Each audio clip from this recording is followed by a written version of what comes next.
Ladies and gentlemen, welcome back once again to Frontliner Analysis, and thank you so much for your great support that you're showing me on this platform.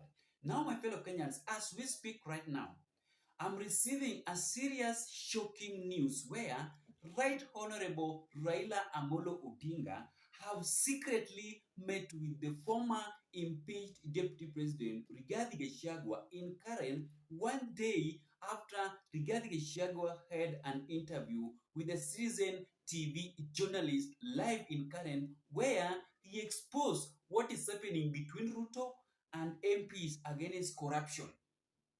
Because in politics, nothing is impossible. Najua wengine watasema, oh, Frontliner wewe umetoa hizi habari wapi? Si ati nimetoa hizi habari wapi. It is true because nothing is impossible in politics.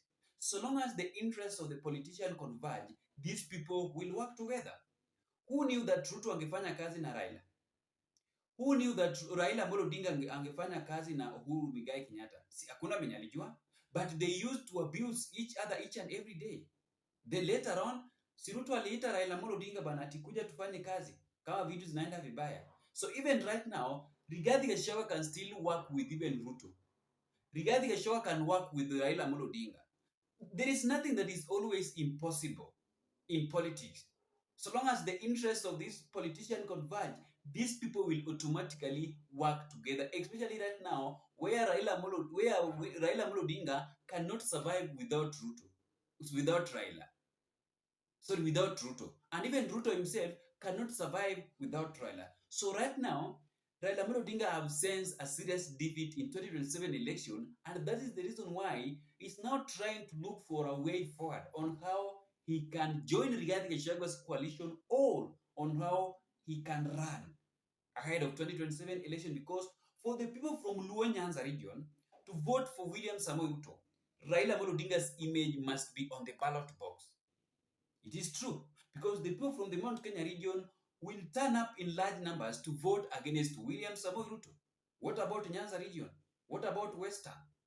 So Raila Amolo Odinga is sensing a serious defeat ahead of 2027 election under their coalition of broad-based government ahead of 2027, where many Kenyans and opposition leaders are criticizing each and every day because of poor leadership that they have given to the people of Kenyans since this broad-based government was formed. And I keep on reminding the viewers on this platform that the broad-based government was not formed to serve the interests of the people of Kenyans or to help Kenyans or even to solve the Gen Z problems. Broad-based government was formed to unite billionaires and millionaires together so that these people can help President William Samoei Ruto in 2027 election, but nothing else. And before we proceed with this analysis, I want you to take a second of your time and subscribe to our YouTube channel and also like our videos. And before we proceed with this analysis, kindly watch this statement by Rigathi Gachagua on how things are happening behind Ruto and MPs against corruption scandal that have now stormed our National Assembly as we speak, where MPs are now demanding President William Samoei Ruto to provide them with evidence on what he was talking about during the first parliamentary group meeting of ODM and UDA in Karen, which was all about 2027 agenda. Haikuwa mambo ya kufanya compensation ya nini, hapana. It was all about 2027 program on how they are going to work. Here is the video. But let me tell the members of parliament and Senate what is happening. And they'll thank me one day. I know William Ruto like the back of my hand. I stayed with him. This is what is happening. Most of these senators and members of parliament, except from Rift Valley, know that William Ruto is done his one term. And they know if they are in UDA, they will be sent packing. So they have been talking in bars, in social places, saying we are with Ruto to get what we can. Next year will defect. They have been saying we are waiting for the last budget. Once we get our projects, we'll have to align with the people, because if we go in UDA, we shall not be elected. William Ruto said he is a consumer of raw intelligence. He monitors all these MPs. You can ask me, I was his deputy. He has a file on each one of them. All this money he was bribing them, he has recordings. Ask me, I was his deputy. There is another senator who went to collect some money from some businessmen from Nakuru. I've even seen the video. You know, he has all these recordings for all these bribes, for all these things the MPs have been doing. William Ruto is a smart man. He knew one day these guys can shortchange him and they can abandon him. So he knows that next year there will be mass exodus. So this multi-agency team he has formed is to collect evidence and create files on all leaders in Kenya. And he'll call them one by one. I hear you want to leave UDA and go to DCP and go to Wiper. This is your file. Try. Next week you are in court.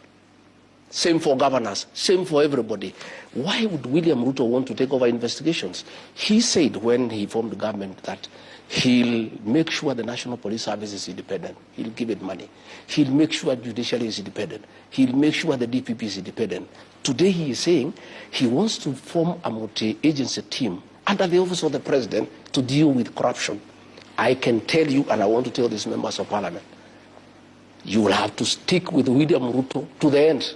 You'll go home together, because the minute you try to move and abandon him, like it happened to Moi in the year 2002, he will have a file on all of you. So all those senators who took money during my impeachment, all those MPs who took money during my impeachment, all those MPs who took money for the finance bill, all those MPs who have been taking money from William Ruto and his cronies for various things in parliament, William Ruto has a file on each one of you, and none of you will be able to abandon him. For the money that you took, you have to stick with William Ruto up to the ballot. And you try, and you tell me, you have seen already, the EACC after William Ruto spoke. That is a script, you can see how good it is. The minute he spoke, the EACC said William Ruto has done that. That's done well. He says we are 4 governors now at Arada. And you see the governors at Arada, Kimani Wamatangi, because he doesn't agree with the Kimani Ichung'wah in Kiambu. So they are using that file to coerce him politically. You know? And what will happen now, this multi-agency team, it has been outlawed by the court, but he still formed it. They are going to create files to enable William Ruto to deal with people like ourselves, who don't agree with him, and to hold all those leaders who are with him, who may want to abandon him and go to another political party. All right. So that is how things are now happening across the country. It is true. There is nothing that can stop Raila from working with Ruto. With Rigathi Gachagua. Hakuna. Who knew that Ruto angefanya kazi na Raila? Hakuna. Who knew that Ruto angefanya kazi, that Raila angefanya kazi na Uhuru Muigai Kenyatta? Nobody knew about it. Lakini it happened. Because what Raila wanted, ilifanyika.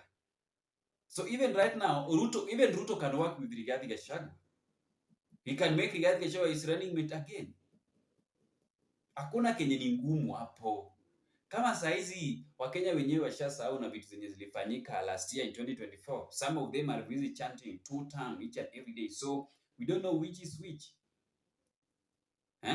We don't know which is which. Some people are chanting 1 term, some are chanting 2 term, but they don't know what they are going to achieve beyond this 1 term narrative and 2 term narrative, not knowing that these people are busy campaigning, are busy fighting for these people to get a job. Yet, hao nao hawana kazi.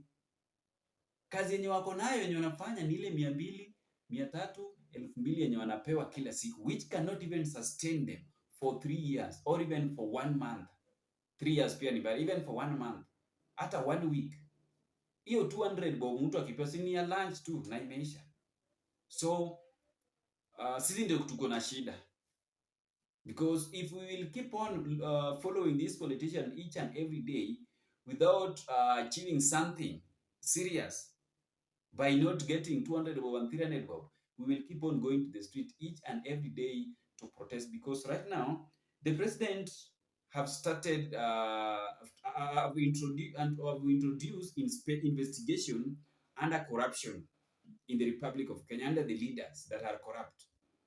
Let us wait and see what is going to happen. And I told you in my previous videos that, previous analysis, that Corruption cannot end in the Republic of Kenya.